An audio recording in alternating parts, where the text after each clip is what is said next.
يبقى بسم الله الرحمن الرحيم. السلام عليكم ورحمة الله. إن شاء الله هنكمل مع بعض الفيديو بتاعنا. كنا طبعا الفيديو اللي فات بدأنا إن إحنا نبني الابليكيشن بتاعنا، بدأنا إننا نحط اللايرز بتاعتنا. تمام، وفهمناها. فدلوقتي الفيديو ده إن شاء الله هنبدأ بقى إن إحنا نحط الديبندنسي، أني لاير بتشوف أني، وأني لاير معتمدة على أني، وهكذا. تمام. فاحنا يوم لما يجي نبداها هنبداها بايه؟ هنبداها اول حاجه خالص بالحاجات اللي مش ما ينفعش تعتمد على حاجه. تمام. فانت عندك حاجتين المفروض ما يعتمدوش على حاجه، ايه هما؟ الدومين وده اولهم. الدومين وده اولهم ليه؟ عشان الدومين دوت زي ما قلنا هو الكور ابلكيشن بتاعي، ده اللي فيه ايه؟ ده اللي فيه الابلكيشن، واللي فيه في الكور ابلكيشن، وفي الجداول بتاعتي اللي ما ينفعش حد يعرف عنها حاجه، وهكذا. تمام. فانا دلوقتي بقى عندي الدومين وعندي الشيرد ده هو من اسمه شيرد، هو اللي بيحصل له شيرد. تمام. فهو برضو ايه؟ مش هيشوف حاجه بالنسبه لي. طيب كده الاتنين دول احنا مش هنيجي جنبهم خالص. تمام. تمام. طيب دلوقتي المفروض ان احنا عندنا طبقه الابستراكشن. تمام. طبقه الابستراكشن دي المفروض ان هي تبدا تشوف ايه؟ تمام. طبقه الابستراكشن دي المفروض ان هي هتحتاج، تمام، دي تي او، او هتحتاج مثلا طبقه الشيرد عشان تستخدمها في الدوال اللي هيحصل لها امبلمنت. يعني تعالى نرجع كده تاني. انت المفروض هنا، تعالى عايزين نمشي من هنا، ماشي تمام، مفيش مشكله. احنا دلوقتي هنعمل ايه؟ زي ما قلنا الدومين والشيرد ما بيشوفوش اي حاجه. تمام. تعال نبدا من السيرفيس ابستراكشن. هل هي بتشوف اي حاجه تاني غير الشيرد دي تي او، او الشيرد بروجكت يعني؟ لا، ما بتشوفش حاجه غير الشيرد. طب ليه؟ عشان الابستراكشن دي هنبدا نحتاجها في نقل البيانات، نبدا نعرف دي اللي هنعرف مثلا الداتا بتاخد ايه وبترجع ايه. تمام. فداتا زي الابستراكشن مثلا، السيرفيس بتاعتك مثلا، وليكن مثلا جيت برودكت مثلا. تمام. او كرييت برودكت مثلا. الكرييت برودكت دي المفروض بتاخد منك حاجه وبترجع لك حاجه. تاخد منك مثلا الداتا بتاعت البرودكت، وبترجع لك ايه؟ ممكن ترجع لك حاجات زياده، مثلا البرودكت ده اتكريت امتى، حاجات انت ما بتدخلهاش بايدك وانت بتكريت. فهمت الفكره؟ فلازم الابستراكشن دي تبدا تشوف الدي تي او ده، عشان تبدا تعرف الابستراكشن ميثود بتاعتها، تبقى عارفه هي هتاخد ايه وترجع ايه. فهنستخدم هنا بقى الشيرد، وهنستخدم هنا الدي تي او بتاعتها. تمام.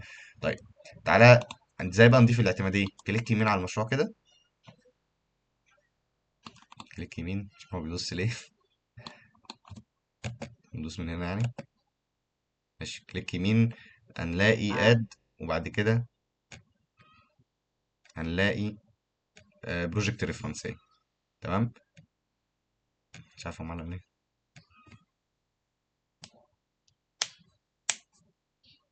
طيب هو فتح حاجة تاني اصلا. نرجع تاني، كليك يمين، اد بروجكت. برضو ندوسنا شيرد. مش عايز يضاف. كليك يمين، اد بروجكت ريفرنس. طيب انت محتاج الابستراكشن ده يبدأ يشوف مين؟ يشوف حاجة واحدة بس، ايه هي؟ هي الشيرد. اتعلم عليها صح، بعد كده دوس اوكي. طيب عشان تعرف هي اتضافت ولا لا تعمل ايه؟ خش كده، دوس كليك، تو كليك كده، هتلاقيها اتضافت هنا اهي. بروجكت ريفرنس انكلود، هكذا. تمام. طيب السيرفيس عندنا المفروض ان هي تبدا تشوف ايه؟ تعالوا نخش نشوف السيرفيس بتشوف ايه.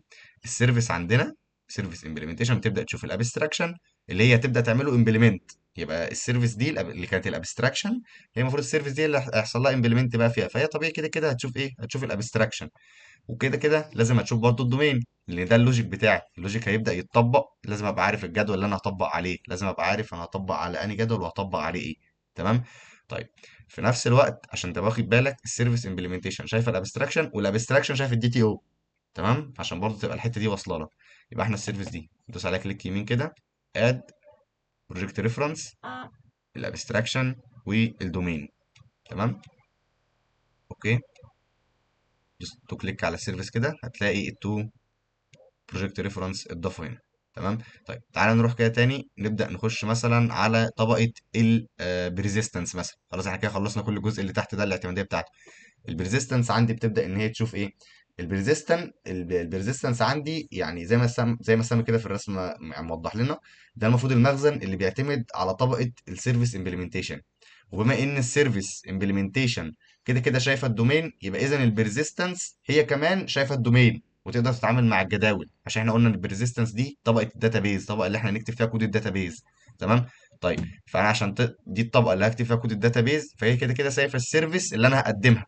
تمام. وفي نفس الوقت السيرفيس دي اصلا بتكلم ايه؟ الدومين اللي فيه الجداول. فانا بالنسبه لي كده البرزيستنس تبقى شايفه الدومين عادي جدا. تمام. فتعالى نروح نطبقها بقى كده. البريزيستنس، كليك يمين، اد بروجكت ريفرنس، وهتكون السيرفيس.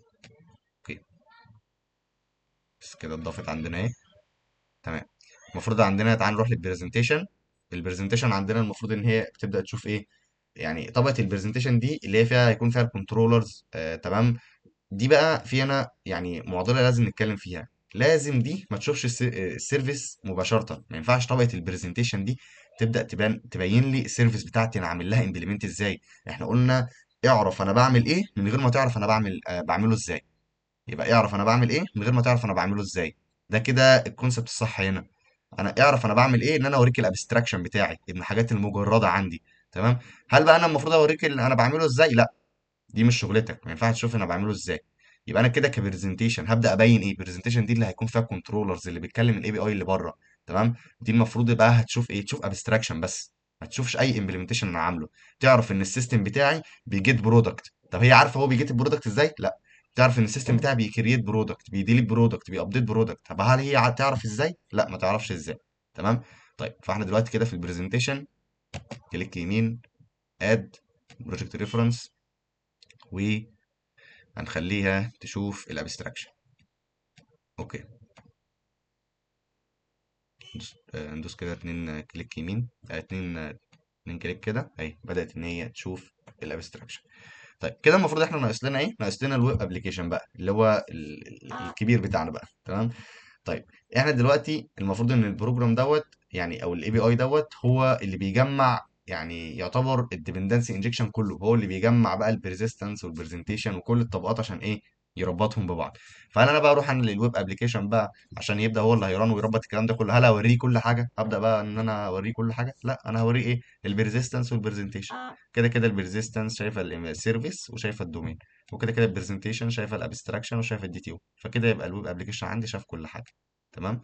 يبقى انا كده هرجع كده، الويب ابلكيشن، كليك يمين، اد بروجكت ريفرنس، هيكون عندنا البريزيستنس والبرزنتيشن، وادوس اوكي. بس كده اتضافوا عندنا. طيب تعالى نعمل كده بيلد للمشروع عشان نشوف ان الدنيا شغاله ان شاء الله.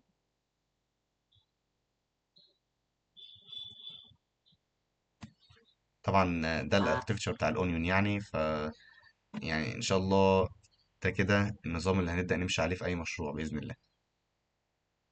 بيلد كومبليت، ما حصلش اي مشكله الحمد لله. كده يبقى احنا ماشيين تمام ان شاء الله. الفيديو الجاي نبدا بقى نخش في الكود، ونبدا نكتب بقى الداتابيس بتاعتنا، ونشوف هننزل لو في فريم ورك هننزله، او حاجه ليها علاقه بالاي اف 4 وهكذا، هنبدا ننزلها ونشتغل عليها.